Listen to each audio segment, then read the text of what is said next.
जगन का शहर में एक होटल था। जगन बहुत ही लालची था।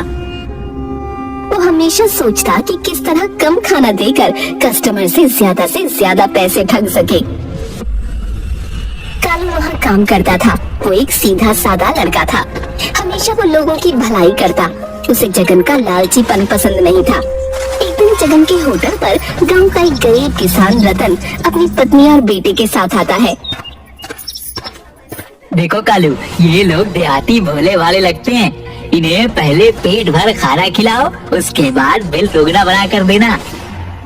मालिक, ये ठीक बात नहीं। इनसे हमें और कम पैसे लेने चाहिए। कितने गरीब दिख रहे हैं। गरीब है तो हम क्या करें? मैंने कोई धर्मशाला थोड़ी ही खोल रखा है। बाजार में इन्हीं लोगों से पैसे कमाने के लिए ही तो हम बैठे हैं। ऐसा करो, तुम उन्हें मेरे पास भेज दो। हाँ साहब, क्या खाएंगे? हम तो गांव के गरीब किसान हैं भाई। हम लोग तो रोटी सब्जी और दाल भात से ज्यादा कुछ मालूम ही नहीं है।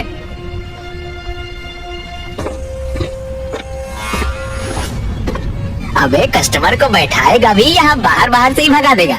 चल अंदर जाकर टेबल साफ कर। अरे अरे भैया, क्यों डांट रहे हो बच्चे को? मैं ही खाने के बारे में पूछा था इससे। अरे सर, पूछना क्या, अंदर आइए। आप हमारी लक्ष्मी हैं। ग्राहक भगवान होते हैं। आइए बैठिए, आपका ही होटल है, आपसे ज्यादा थोड़े ही ले लूंगा। अरे वैसी बात नहीं, पूछना जरूरी है ना। जो भी पैसे लाए थे डॉक्टर के फीस और दवाई में चली गई। श्रीमती को भूख लगी थी तो सोचा थोड़ा खाना खिला दूं।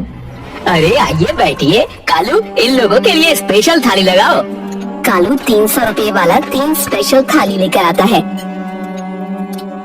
लीजिए साहब, ये रही आपकी स्पेशल थाली। पर मेरे पास सिर्फ 30 रुपए ही है। मालिक, इनके पास पैसे नहीं है। अबे पैसे नहीं है तो क्या खाना छीन लेगा? खाने दो इनको। आज भी लोगों में इंसानियत जिंदा है।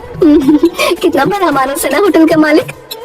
हाँ, कितना अच्छा व्यवहार है। भगवान ऐसे लोगों को हमेशा अन्न भंडार भरे रखना। पिताजी, खाना तो बहुत अच्छा है। साथ में बड़ा वाला रसगुल्ला मिल जाता तो मजा आ जाता। चुपचाप खाना खा। पैसे है नहीं, वो तो भला हो इस दुकान के मालिक का जो हमें इतना अच्छा खाना खिलाया। अरे भाई साहब, बच्चा है, उसे खाने का मन है रसगुल्ला तो खाने दीजिए। ए कालू, 2 रसगुल्ले इन सभी लोग को दो। अरे भाई साहब, इतनी खातिरदारी ठीक नहीं। वैसे शानदार खाना खिलाने के लिए धन्यवाद।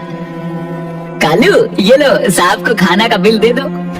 कालू जाकर रतन को बिल देता है। बिल 1050 रुपए का होता है। पिताजी, हमारे पास तो सिर्फ 30 ही रुपए हैं। शेष पैसे कहाँ से आएंगे? इन्होंने तो कहा था कि पैसे की कोई चिंता नहीं, अपना होटल समझकर खाइए। हाँ, मैंने तो बोला भी था इन्हें कि हमारे पास सिर्फ 30 रुपए बचे हैं और इतना महंगा खाना। अरे 30 रुपए थाली खाना मिलता है यहाँ तो। सब्जी, तड़का, सलाद, पानी, सबके अलग अलग चार्ज है। क्या हुआ भाई साहब, क्या समस्या है? देखिए भाई साहब, मैंने तो पहले ही बोल दिया था आपको कि हमारे पास सिर्फ 30 रुपए है। पूछिए कालू से। हाँ मालिक, मैंने आपको पहले ही बता दिया था। सुन लीजिए, आपने ही बोला था कि पैसे नहीं है तो क्या खाना छीन लेगा। अरे वो तो शिष्टाचार में बोल दिया था। इसका मतलब ये थोड़ा ही है कि मुफ्त में सभी को खाना खिलाता रहूं, है? तो उसी समय बोल देते कि मैं सेवा नहीं दे पाऊंगा। पर इतना महंगा खाना मेरे यहाँ 30 रुपए में चावल, दाल, भुजिया, सब्जी, पापड़, अचार, ऊपर मूली, खीरा और प्याज का सलाद भी। भाई मेरे यहाँ तो यही रेट है। भले तुम्हारे गांव में फ्री में ही खिला देते हो। अब करना क्या है ये बताइए। हमारे पास तो पैसे है नहीं। ठीक है, तो आप कुछ सामान यहाँ रख दो। जिस दिन पैसा दे जाओगे उस दिन मैं आपको लौटा दूंगा। लेकिन मेरे पास तो वैसा कुछ नहीं है जिसे मैं आपके पास गिरवी रख सकूं। है ना वो जो भाभी जी के गले में मंगलसूत्र है? नहीं, मैं ये मंगलसूत्र नहीं दूंगी। मेरे सुहाग की निशानी है। इसे मैं कभी अपने से अलग नहीं कर सकती। जिस दिन से इन्होंने इसे गले में डाला है उस दिन से ये मेरे गले में ही है। कभी मैंने इसको अलग नहीं किया। मालिक, ये अच्छी बात नहीं। मंगलसूत्र किसी औरत का सुहाग होता है। आप मेरी पगार में से पैसे काट लीजिएगा। अच्छा, बहुत आया अपने पगार में से कटवाने वाला। 5,000 पगार ही है, उसमें से 2,000 तुम एडवांस ले चुके हो। अगर ये पैसे काट लिए तो अपने बाप को क्या भेजोगे? कुछ भी हो जाए, ये भी मेरी माँ के समान है और मैं किसी भी माँ को इस तरह बेइज्जत होते नहीं देख सकता। जाओ चाचा, आप लोग जाओ। बेटा, तुम्हारा ये उपकार मैं जीवन भर नहीं भूलूंगा। अगली बार जब भी मैं शहर आऊंगा तुम्हें खोज कर तुम्हारा पैसा लौटा दूंगा। अरे चाचा, पैसा लौटाने की जरूरत नहीं है। यह भी मेरी माँ के समान है। मेरी माँ बचपन में ही गुजर गई थी। माँ का दर्द क्या होता है यह मुझसे अच्छा किसे पता होगा। जुग जुग जियो मेरे बेटे, जरूर तुम्हारी माँ संस्कारों वाली रही होगी। रतन अपने परिवार के साथ वहाँ से चला जाता है। रतन के जाने के बाद जगन कालू को बहुत खरी खोटी सुनाता है। कालू खून का घूंट पीकर रह जाता है। एक दिन सुबह सुबह एक तपस्वी देवराज जगन की दुकान पर आते हैं। अलख निरंजन, बच्चा कुछ खाने को मिलेगा? बहुत दूर से आया हूँ। प्रणाम महाराज, आइए आपको शुद्ध शाकाहारी खाना खिलाऊंगा। जीते रहो बालक, लेकिन साधु के पास देने के लिए आशीर्वाद के सिवा कुछ नहीं है। आप जैसे सिद्ध पुरुष के आशीर्वाद के सामने पैसों का क्या मोल। आइए विराजिए महाराज, मैं अभी खाना लेकर आया। तभी जगन वहाँ आता है। साधु को बैठा देख कालू से पूछता है, क्यों रे कालू, ये नई थाली और गिलास में खाना क्यों ले जा रहा है? पुरानी प्लेटें सभी टूट गई है क्या? मालिक, यह कोई सिद्ध पुरुष जान पड़ते हैं। बहुत दूर हिमालय से आए हैं, इनके पास पैसे भी नहीं है। नई थाली में इसलिए खाना दिया हूँ क्योंकि हमारे यहाँ अधिकतर बर्तन मांसाहारी हैं। अपने खाने के लिए औकात तो है नहीं, लेकिन व्यवहार तो ऐसा करते हो जैसे किसी राजा खानदान से हो। चलो जाओ और चुपचाप साधु को बोलो यहाँ भीख नहीं मिलता है, अब कहीं और जाकर भीख मांगे। नहीं, मैं ऐसा नहीं कर सकता। किसी को खाना पर से नहीं उठा सकता। ये तो तपस्वी हैं।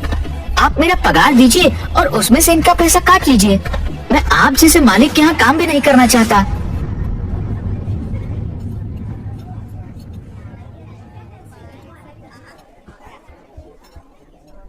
तेवर तो नवाबों जैसे हैं तुम्हारे। ये लो एडवांस। रतन का और साधु का पैसा काटकर 1950 रुपया है और फुटो यहाँ से। ठीक है, इसमें से 300 रुपया और रख लो मेरे आज के खाने का।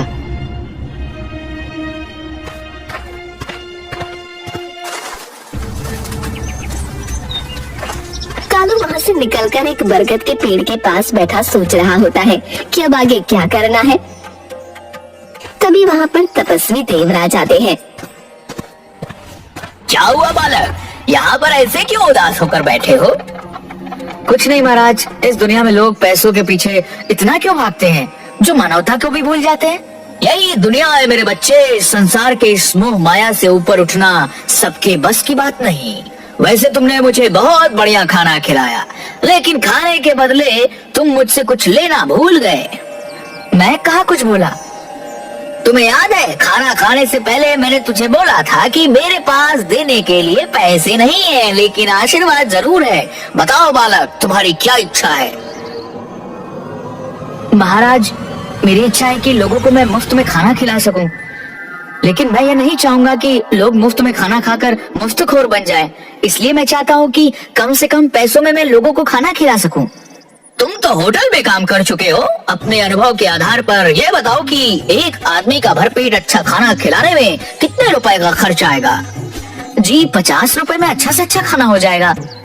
ठीक है, मैं तुम्हें आशीर्वाद देता हूँ कि तुम जो भी गरीबों के भोजन बनाओगे वह 10 गुना हो जाएगा। तुम्हारे 1 किलो चावल से 10 किलो भात बनेगा।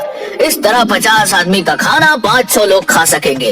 वाह, यानी 50 रुपए वाली थाली मात्र 5 रुपए में पड़ेंगे। महाराज, आपने मेरे जीवन के लक्ष्य को बहुत ही आसान बना दिया। तभी रतन कालू को खोजते खोजते वहाँ पहुँचता है। अरे कालू, तुम यहाँ बैठे हो? मैं तुम्हें होटल में खोज रहा था। पता चला कि तुम काम छोड़ चुके हो। ये लो तुम्हारे अमानत, 1050 रुपए।